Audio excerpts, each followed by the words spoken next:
IT 쪽 PSK 홀딩스랑 테크윙 같은 경우가 투자 경고죠. 경고 딱지가 붙으면 팔고 아래에서 사는 매매를 하고 있는데 현재까지는 잘 맞고 있으시다고 해주셨습니다.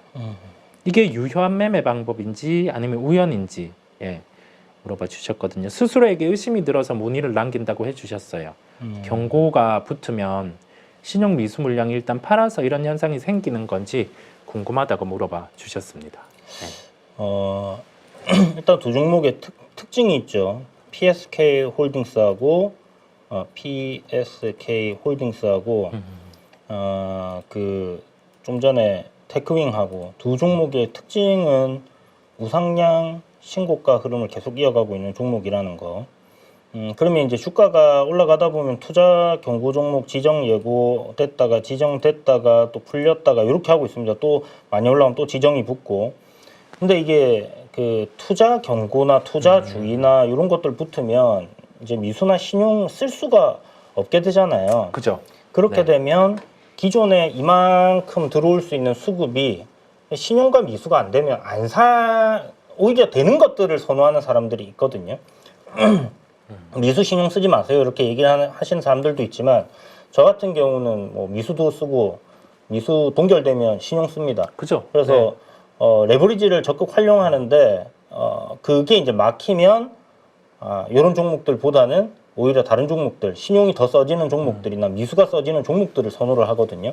왜냐하면 레버리지를 써서 1%의 반등이 나오는 구간에서 레버리지로 이제 수익을 더 챙기는 그런 관점이기 때문에 그렇게 되면 일단 이만큼의 수급이 줄어든다라고 보셔야 돼요. 그러면 그게 줄어들므로 인해서 상승이 좀 나오지 않는다라고 생각하는 사람들까지 생기기 때문에 매수 수요 자체가 이제 좀 줄어드는 경우들이 생기고 주가가 조정을 받는 경우들이 상당히 많이 나와요. 항상 그런 건 아니지만 경고 주의 달고도 가는 종목들도 있어요. 많이 있는데 뭐 보편적으로는 이런 게 달리면 조정을 받더라라는 게 일반적인 현재 흐름이라고 보시면 되고, 그렇기 때문에 얘기하신 것처럼 뭐 이런 종목들의 경고나 이런 게 나왔을 때 팔고 아래로 내려오면 사고, 근데 내려오면 샀는데 수익이 나고 있다.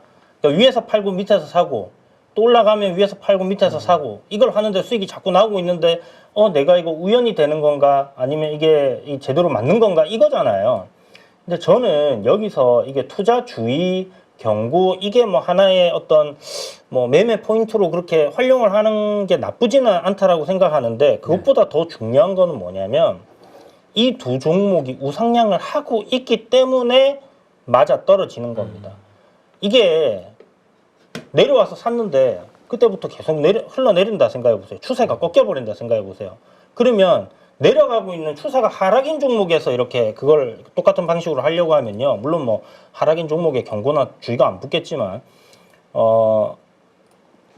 안 맞아져요. 그게. 그렇기 때문에 우상향 하는 종목을 뭐 올라가면 팔고 또 내려오면 사고 뭐 그렇게 하는 관점으로 계속 샀다 팔았다 하면서 수익을 내면서 가는 그런 방식은 저는 맞지 않나. 뭐 일단 계속 그런 식으로 해 보시면서 종목이 우상향하지 않고 방향이 꺾인다라는 생각이 들었을 때, 그리고 그 모멘텀이 이제 상실되었다 생각될 때는 또 손절도 하실 수 있는 그런 용기가 필요하실 겁니다. 그래서 그런 부분 잘 하시면 아마 좋지 싶어요. 요거를 다 일지로 작성을 해놓고 기록을 해두세요. 나중에 자신만의 스트라이크 존으로 이게 딱 잡히는 그런 시점이 올 겁니다. 데이터가 쌓이면. 맞아요. 네, 이게 하나의 방법이기도 해요. 좀 잘 맞는 방법. 그래서 그 틈을 잘 활용하셨다고 보입니다. 잘하신 거라 생각이 듭니다. 이게 보통 요런 방식들이 맞을 때가 있는데 그 방식이 누구나 다 알게 될 때 그때는 이게 또 잘 안 맞아요. 기술적인 측면에서도 이동평균선이 잘 맞는 이유가 사람들이 많이 보기 때문에 맞는데 거기에서 이게 반대로 변수가 생기면은 이동평균선은 개박살 날 수 있는 거죠. 그렇다 보니까 우리가 모든 거에 대해서 신봉할 건 아니다. 이 평을 예전에 1부터 1000 정도까지 999점 이 평을 쭉 긋잖아요. 그러면 어느 날에는 이게 3일이 맞고 어느 날에 5일이 맞고 어느 날에 이게 맞고 계속 변동들이 계속 있다 보니까 그때 생각이 들었던 게 이건 뭐 때에 따라 다르겠구나. 근데 확률이 높은 거를 시장은 찾아가다 보니까 네네. 그런 부분이 있는 것 같습니다. 예, 그런 부분이 있는 것 같아요. 좋은 말씀을 해주셨어요. 이게 본인의 것으로 체득하라라고 해주신 말씀이 상당히 좋습니다. 빅스윙님께서 2주 만에 알테오젠 50% 수익 달성했다고 하셨는데 와, 축하드립니다. 네, 커피를 한 잔 먹으라고 해주셨어요. 시원한 커피 한 잔, 시드는 빼고 수익금만 가지고 가실 거라라고 해주셨는데 아, 난 20%밖에 수익이 안 되는데 어디서 하신 거지? 50%면? 엄청나시다. 알테오젠은 요 거의 네. 진짜 요 딱 그 출발 선상에서 사셨네. 그죠? 요 가격대네요. 18만 7천 원이나 뭐 8천 원. 18만 8천 원. 그죠? 한 50% 딱 보니까 그 정도 되네요. 아무튼 수익 축하드립니다.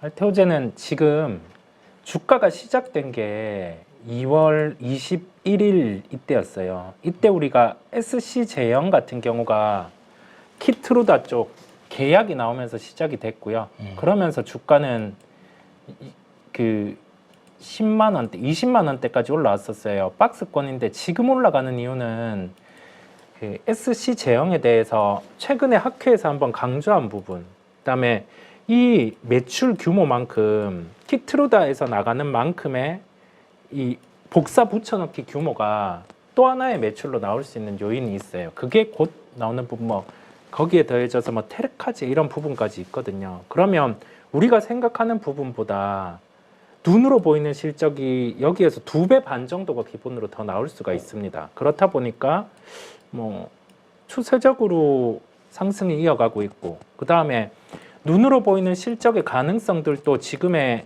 2배 반 정도는 존재하는 거거든요. 예, 그렇다 보니까 주가는 뭐 여기에서 뭐 방향을 잘 잡고 가면 저의 스스로의 마음의 가격은 여기에서 2배 이상입니다. 아, 그래요? 예, 2배 이상이다 보니까 보유를 하고 가셔도 되고요. 이거는 제 입으로 말한 게 아니라 제 마음이 말한 거기 때문에 예, 마음이 말한 거기 때문에 그냥 들으신 분들은 들으신 거고, 많이 올려주시는 게 SKC 같은 경우가 많아요.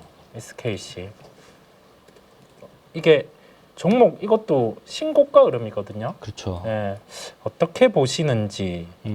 달리는 기차에서 내리려고 하면 좀 아프죠. 땅에서 떨어지면. 죽어요. 네, 그죠. 달리는 기차에서 뛰어내린 거 영화에서 나는 거지. 우리가 하면 죽잖아요. 네, 달리는 기차. 네.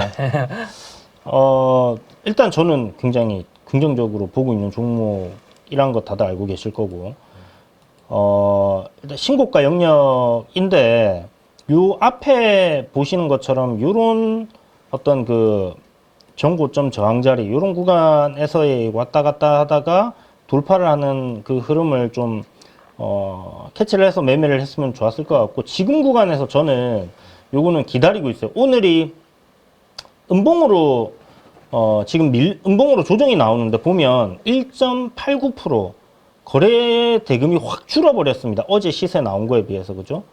뭐 지금 이게 오늘 뭐 고점에서 샀다 하면 조금 짜증 나겠지만 한 3-4% 되겠지만은 저는 이게 변동성이 어마어마하게 어제에 비해서 줄어들었다는 생각을 하거든요. 그럼 그 이유는 어디에 있을까? 뭐 이런 부분들을 한번 생각해 봐야 될 것 같고요. 그냥 뭐 쉬어가는 건가? 뭐 이렇게 생각할 수도 있겠죠. 그래서 급등 이후에 주가는 항상 이렇게 올라갑니다. 올랐다 내렸다 올랐다 내렸다 이래 가거든요.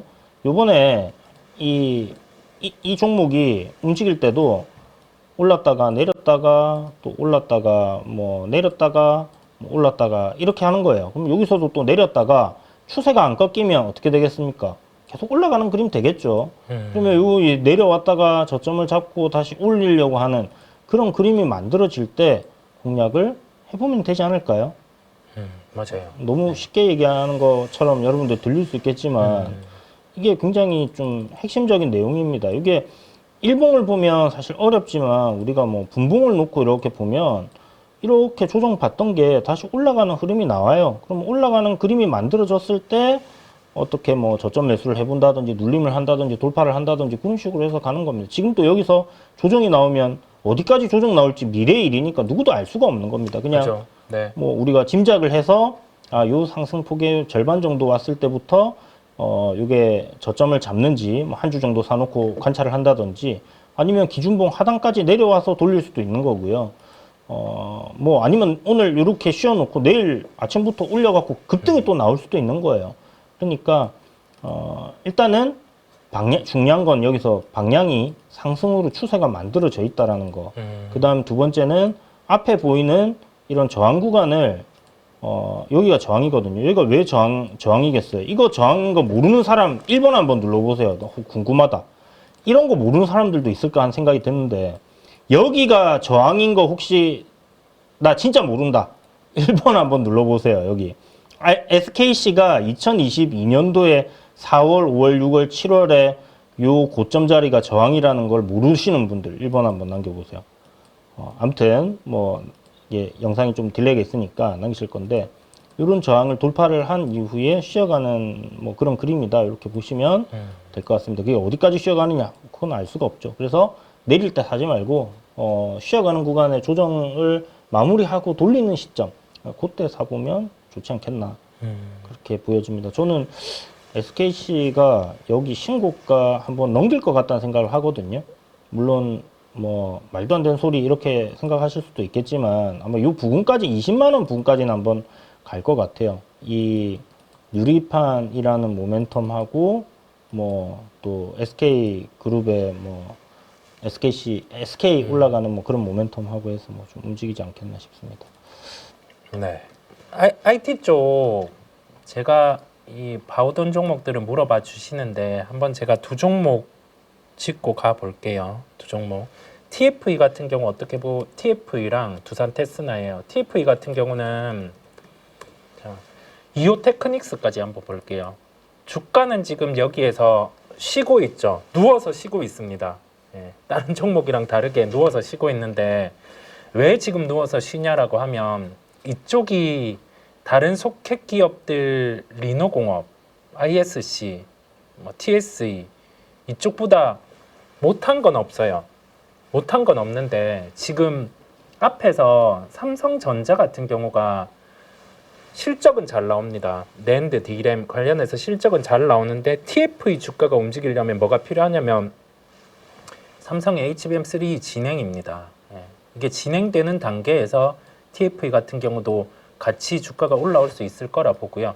저는 관점은 이 종목 같은 경우는 두산 테스나 같은 경우는 시간이 지나면 약 뭐 6개월 정도 지나면은 주가는 긍정의 방향으로 흘러간다는 생각이고요. 시총 기준으로 보더라도 지금 3천억대 중반이죠. 그 정도는 부담이 없는 상황이다 보니까 우선은 보유를 합니다. 보유를 하는데 막 빠르게 반등은 안 나올 수 있어요. 두산 테스나 같은 경우, TFE 같은 경우는 왜냐하면 변수가 두산 테스나는 우선 가동률이 저번 분기에 좀 잘 못 나왔어요. 근데 이번 분기도 가동률이 바로 올라오지는 않습니다. 예, 그렇다 보니까 주가는 좀 쉬는 거고 그 메모리, 비메모리 소재 부품단 같은 경우는 올해 하반기에 다 승부를 본다라는 생각이에요. 2분기 실적 기점으로 올해 하반기에 주가로 승부를 본다라는 생각이다 보니까 두산 테스나 같은 경우는 TF보다 조금 더 느릴 수 있습니다. 그리고 이오 테크닉스 같은 경우도 그냥 오전에도 말씀드렸어요. 개장 때 말씀드린 부분 거래가 터지거나 아예 그냥 손절이 나오거나 했을 때 그때 추가 매수나 신규 매수에 대한 부분들 가지고 갈 수 있음을 좀 종목을 통해서 이렇게 열어두고 말씀을 드리겠습니다. 예. 그리고 유니쌤도 맞아요. 유니쌤도 같습니다. 예, 유니쌤도 같아요. 요거는 뭐냐면 이게 칠러랑 스크러버란 거를 만듭니다. 유해가스랑 온도 같은 경우를 제어를 해주는데 이쪽도 삼성전자의 매출이 높아요. 삼성전자 매출, 하이닉스 매출도 있긴 하는데 그게 높다 보니까 주가는 이렇게 쉬어요. 쉬고 바로 반등은 안 나올 텐데 한 번씩 이런 게 나와주면 매도를 하면 되는 거고요. 우리가 뭐 이 냉각이라든지 그 부분이 부각될 때 그렇지 않고 움직인다라고 하면 이 종목도 하반기로 봅니다. 하반기. 그러면 공통적인 부분은 특정 가격대에서는 안 빠지는 가격이 있어요. 예, 그 정도 가격은 계속 대부분 지켜줄 거라는 흐름이거든요. 예, 그래서 한번 좀 약간은 편안한 마음으로 가보시는 걸로 말씀을 드립니다. 네. 그리고 종목 LG전자, 네, LG전자 그냥 울면서 올려주셨어요. 단가나 그런 부분은 따로 말씀을 안 해주신 것 같고요. LG전자 같은 경우 어떻게 보시는지 한번 물어봅니다. 2% 정도 지금 하락하고 있어요. 아, LG전자. 네, LG전자. 아, 야, LG전자 올렸던 거 이거 계단식으로 다 뺐네요. 그지 같은 회사네 네. 진짜. LG는 뭐 가전은 LG 했는데 주가 여기서 안 올려주면 이제 가전 삼성으로 바꾸겠습니다. 그렇게 생각을 해야 될 것 같고 일단 요 흐름을 놓고 보시면요. 반등이 나올 만한 구간인데 안 나와요. 희한하게. 보시면 요렇게 이제 어떤 그 지지를 했던 구간을 요렇게 살짝 깨고 내려갔다가 다시 돌파가 나오고 박스권을 만들었잖아요. 그러면 그런 구간 이렇게 시세 줬다가 이렇게 돌려줘야 되는 구간에서 지금 이게 못 돌리고 있는데 수급이 외국인들이 여기 좀 관심이 없나 생각이 들고 오늘 이 구간을 저는 이렇게 생각하고 있어요. 휩손가. 왜냐하면 여기 보시면 저점을 잡다가 돌려주는 흐름이 나왔는데 그 전날 외국인들 사고 어제 좀 팔았거든요. 팔았지만 그래도 요 한 3일 정도 지켜주던 가격단이 99,400원입니다. 그걸 오늘 지금 깨버렸어요. 깼는데 요 가격대 요 구간이 이 앞에 시세를 이렇게 터트렸던 그 기준봉 있잖아요.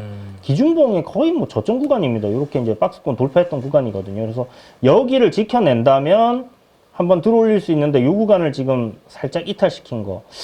근데 이렇게 되면 개인들이 팔아야 되는데 개인들이 사고 있어가지고 일단 뭐 내일 한번 지켜봅시다. 내일 양봉으로 들어올리면 좀 그림이 괜찮을 것 같고요. 이렇게 좀 세게 들어올려야 되는데 내일은 그런 그림이 안 나온다. 그러면 60선까지는 누를 것 같아요. 이게 지금 정배열로 바뀌는 이평이 보시면 지금 역배열에서 정배열로 바뀌는 파동이 하나 나온 거거든요. 그리고 여기서 서서히 그런 흐름들이 잡혀가는 단계이기 때문에 조금은 더 놓고 봐야 되지 않을까? 여기 갭이 뜬 구간까지는 조금 열어놓고 보셔야 되지 않을까? 그런 생각은 좀 하고 있습니다. 근데 뭐 아까 이거 얼마에 사셨다 했죠? 단가는 얘기 안 해주셨어요. 그죠. 네, 단가는 얘기 안 해주셨어요. 그럼 LG전자가 뭐 망할 회사도 아니고 사실 저기 많이 빠져 있는 상황이다라는 생각을 하거든요. 여기는 진짜 뭐 어떤 지수가 완전히 박살나면서 내려왔던 구간이었기 때문에 10월 달이 그렇다면 뭐 요런 9만 원짜리 밴드 때는 실적으로 봤을 때는 지켜줘야 된다는 생각을 하고 있고 요 구간까지 한번 지근하게 누를 것 같습니다. 지근하게 눌렀다가 돌리지 싶어요. 그거 한번 기다려 보시죠. 맞아요. 저는 일단 보유 관점 맞죠. 이야기 네. 드리고 싶습니다. 이게 꽤 저런 식의 하락은 잘 안 나오는데 그때 좀 갑자기 냉각 관련해서 그죠. 약간은 억지로 올려놓은 흐름들이 있어요. 예, 그렇다 보니 좀 종목들 보실 때 보통 이제 지켜야 될 자리 정도로 밀렸어요. 그렇다 보니까 좀 반등이 나올 수 있음을 좀 열어두고요. 아까 제가 오기 전에 이거 LG 전자 보고 있었는데 10억인가 한 큐에 누가 갑자기 질렀거든요. 네. 그래갖고 이거 이제 뭐 올릴라 그러나 약간 저점 구간이기도 하니까 그 이제 누가 10억을 LG전자 탁 지르길래 봤더니 이제 돌리려나 했는데 또 슬슬 빼고 있네요. 맞아요. 이게 보면 오늘은 IT 중에서 약한 쪽은 다 애플 영향 받는 쪽, 요 생각을 많이 하시면 되겠고요. 네, 그러면 그쪽 종목들은 좀 급하게 좀 안 보셔도 되는 그 부분을 한 번 더 강조를 드리고